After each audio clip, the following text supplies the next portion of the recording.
Good afternoon, welcome back to my channel Atisha Das ব্লগকে তোমাদের অনেক অনেক শুভেচ্ছা। কেমন আছো? ভালো আছো? আমিও ভালো আছি। এখন থেকে আমি আমার ব্লগটা স্টার্ট করে দিলাম। উঠেছি তো অনেক সকালে, কাজকর্ম করছি আর করতে তো হবে। চলো কী কী করি না করি প্রত্যেকদিন তোমাদের সঙ্গে শেয়ার করি, আর আজকেও করবো। তার আগে পুরো ভিডিওটা দেখবে, কেউ স্কিপ করবে না। ভালো লাগলে অবশ্যই লাইক করবে, সাবস্ক্রাইব করবে আর ঘন্টাটা বাজিয়ে দেবে। যখনই আমি নতুন নতুন ভিডিও ছাড়বো তোমাদের কাছে নোটিফিকেশান চলে যাবে আর তোমরা টুক করে দেখে নেবে। চলো দেখতে থাকো, সাথে থাকো।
হ্যালো গাইস, দেখো খেতে বসে গেছি। আর এখানে আছে গরম গরম ভাত, আর এখানে আছে কলমি শাক ভাজা, আর আছে চিকেন। চলো খেয়ে নিই, এটাই আজকে আমাদের দুপুরের লাঞ্চ। চলো সেরে নিই। এই মাত্র খাওয়া দাওয়া শেষ হলো, খেয়ে দিয়ে ও চলে গেল, আর আমি খেয়ে দিয়ে বাসনগুলো মেজে নিচ্ছি। এখন কোনো তাড়া নেই, জানোই, ঝটপট করে নিই, তারপর একটু গিয়ে রেস্ট নেব, তারপরে আবার তোমাদের সঙ্গে কথা বলবো। তাই তার আগে আমার কাজগুলো সেগুলো সেরে। হ্যালো গাইস, খাওয়া দাওয়া তো অনেক আগে হয়ে গেছে। খেয়ে দিয়ে উঠে বাসনটা মেজে নিশ্চয় পরিষ্কার করে জায়গা বুঝছে, তারপর তোমাদের সঙ্গে কথা বলতে এলাম। আর কথা আমার সাথে খেয়ে দিয়েই চলে গেছে, 1 মিনিটও দাঁড়ায়নি। আমি একটু একটা জল ফেলতে বলেছিলাম, সেইটুকু নিয়ে ফেলতে পারিনি, দৌড়ে চলে গেছে। আর ধীরে স্থিরেই কাজ করেছি, তারপরে আমার কোনো তাড়া নেই। জানোই এই সময় যতক্ষণ খাওয়া দাওয়া কমপ্লিট হয় দুপুরবেলায়, সেই সময়টা তাড়া থাকে, উঠোয়াটা করে দেরি করে আনে, অথচ আমাকে তাড়াতাড়ি করতে হবে। আমি কি মেশিন? যাই হোক, একা হাতে কুটে বেটে রান্না করাটা সম্ভব নয়। আর আমি তো জানোই ধীরে স্থিরে করি, হয়তো অনেকে পারে, আমি কিন্তু পারি না। মিথ্যা কথা তো বলে লাভ নেই। তাই ওই দেরি করে, মানে আজকেও 12:30 একটা সময় নিয়ে আসতে, তারপরে উঠেই 3টে 2:30-এর মধ্যে আমাকে খেয়ে করে দিতে হবে। আমার পক্ষে সম্ভব না। আবার শাক পাতা মাংস, শাক বেছে কাটো কুটো ধো, আর শাক ধোয়াধুয়িটাই মেন সমস্যা। কেননা এখন তো যেন পয়জন থাকে শাকের মধ্যে, কত রকম জায়গায় হয়, কোথা থেকে তুলে না তুলে জানি না। যাই হোক, শাক সবসময় ধুয়ে ভালো করে খাওয়াই উচিত। আর মাছ মাংস করতে তো বেশিক্ষণ টাইম লাগে না, তাও টাইম লাগে না মানে কি, টাইম লাগে বাছতে বুঝতে, তারপর মশলা বাটো। আর আমি তো জানোই মশলা বাটি মিক্সিতে করি না, কারণ আমি বেটেই খাই, লঙ্কার গুঁড়ো অতটা পছন্দ করি না। সেই জন্যই হয়তো দেরি হয়ে যায় তাড়াহুড়ো করে। আর আমি ধীরে স্থিরে করি, তারপরে আরও তাড়াতাড়ি করতে চাই, করতে পারি না। জল গরম হয়ে যায়, তখন গিয়ে স্নান টান করি, ওই মাছ মাংস বেঁচে ওই গায়ের মধ্যে ছিটকে তারপর গিয়ে হাত মুখ ধুতে, গা হাত ধুতে গিয়ে গরম জলে স্নান করতে হয়। এই গরম জলে রোজ স্নান করে মাথা ব্যথা হয়ে যাচ্ছে, কিছু করার নেই। আর ওনাকে বলেও লাভ নেই, ওর টাইম ওর কুষ্টিতে লেখা নেই, ঠিক টাইমে আসবে, আগে আসবে না, ও টাইমেই ও আসবে। সুতরাং আমি বলে মুখ ব্যথা হয় আর মুখ খারাপও হয়, দরকার নেই। 5টা লোক জানে, জোরে চিৎকার করে বলা মানে। তারপরে আবার আনলে কী হবে, বাজার আনার পর তারপরে জল মেন হলো সমস্যা, জল আনলে তারপর আমি রান্না স্টার্ট করতে হয়। সুতরাং এই করেই দেরি হয়ে যায়, কিছু করার নেই।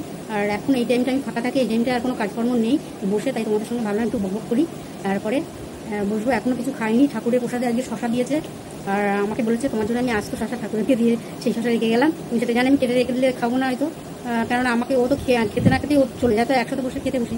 আর ও খেয়ে উঠেই তো দৌড়ে চলে যায়, আমাকে দেখো ধীরে স্থিরে আমি খাই, খেয়ে দিয়ে তারপর আমি বাসন মেজে এটা জায়গায় ওইদিকে কাজ সেরে এসে তারপর আমাকে খেতে হবে।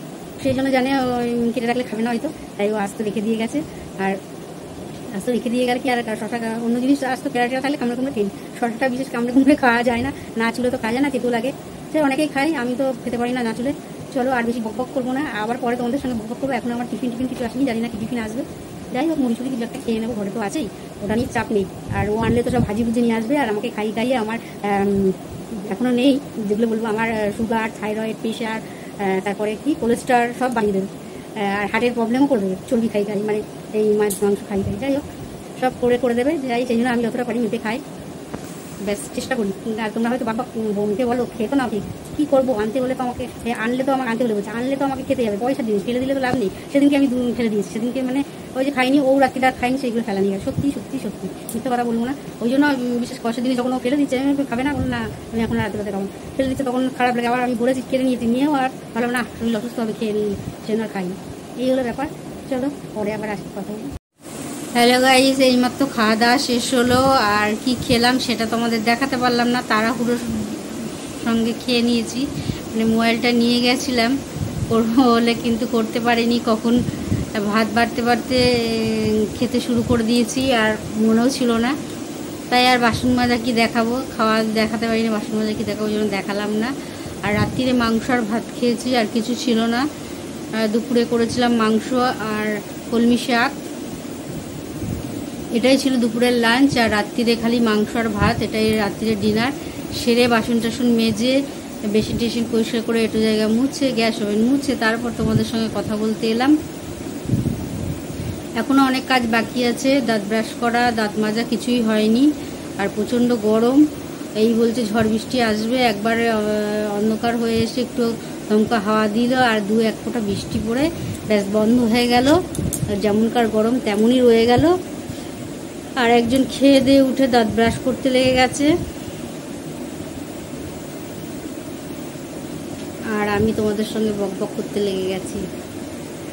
মোটের ওপর দিনটা মোটামুটি ভালোই কেটেছে, আর ভালোই খেয়েছি আজকে, আর ভালোই দিনটা গেছে, কোনো অসুবিধা হয়নি। আর একজন ভাত খায়নি, ভাত একটুখানি ফেলে দিয়েছে মানে একটু বেশি হয়েছে রেখে দিয়েছে। আর বাইরে কিছু খেয়ে এসছে কিনা আমি জিজ্ঞাসা করলাম, বললো না কিছু খায়নি, কেননা নিশ্চয়ই কিছু খেয়েছে, মিথ্যা কথা বললো আমাকে, না কিছু খায়নি। ওরকমই করে, বেশি করে জল খেয়ে নিয়েছে, আর কলাগুলো খেয়ে নিয়েছে। ঠাকুরের রাত্রিরে কলা দিয়েছিল ঠাকুরকে, সেই কলাগুলো খেয়ে নিয়েছে অসময়ে, খেয়ে নিয়ে ব্যাস পেট ভরে গেছে। তারপর ভাত তার খেতে পারেনি, তাই ওই ঠাকুরের অনেকগুলো কলা দিয়ে দিয়েছিলো, ওই কলাগুলো ঠাকুরের প্রসাদগুলো ও একা একাই খেয়ে নিয়েছে, আমি আর খাই ছাড়িয়ে দিয়েছিলো, আমি আর খাইনি। তা খেয়ে দিয়ে ভাতটা খেয়ে কলাগুলো খেলে তাহলে ঠিক ছিল, তো ভাত না খেয়ে কলাগুলো আগেই খেয়ে নিয়েছে, তাই জন্য ভাতটা বেশি হয়ে গেছে। এই হলো ব্যাপার।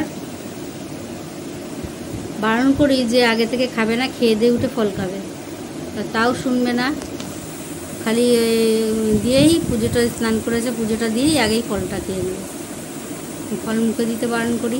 চলো তোমাদের সঙ্গে আর বেশি বকবক করবো না, আজের মতন ব্লগটা এখানে শেষ করি। Good night.